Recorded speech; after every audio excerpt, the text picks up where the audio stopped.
All right, sir.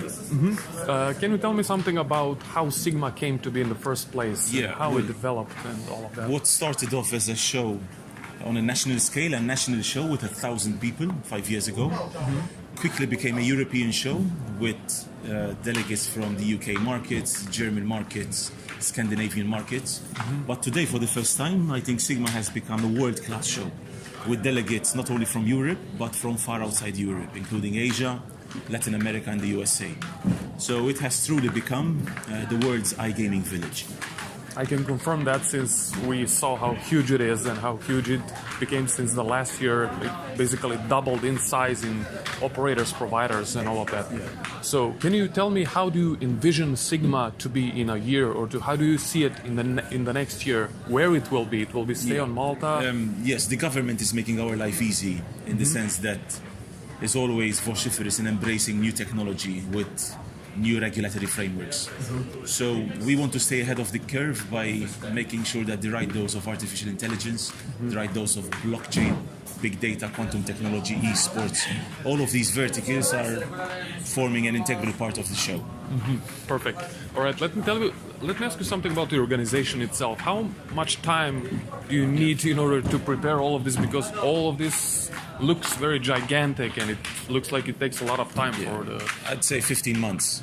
So before this show finished, like starting 3-4 months ago, we already started working on the show of next year. All right. We're a fantastic team of 30 people, and with the aim of scaling up to 40 people by Q1 of next year. So the team is gelled. There's a very good bond between the team members, and I love it. Perfect. All right, so how about the next year? Do you see any other industries except, let's say, blockchain or iGaming that we're going to emerge from something else, or perhaps kind of a collaboration relationship between the two? Yeah, the government is embracing artificial intelligence, and there's a consultation process and a task force that have been launched. And we can expect a new regulatory framework that will regulate artificial intelligence to take place in Malta for the very first time worldwide. I see. So how about the esports? Being fan myself, I have to ask you this question because right now the panel will be discussing it. How do you envision, can esports actually be kind of upgraded or improved by blockchain or some other industry or technology? Let's always keep in mind that this technology of blockchain is still in its embryonic stage. But I believe there's already some great products out there, some that have even launched an ICO, a successful ICO. Sporticos come to mind, for example, or Pulis of Alexander Dreyfus.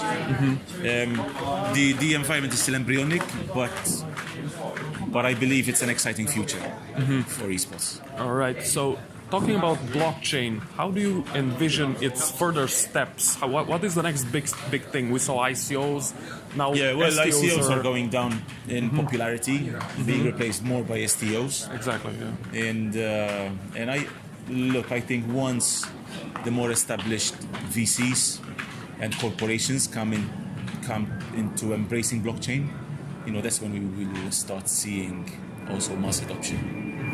Perfect. Thank you for your time. It was great. Have a good one.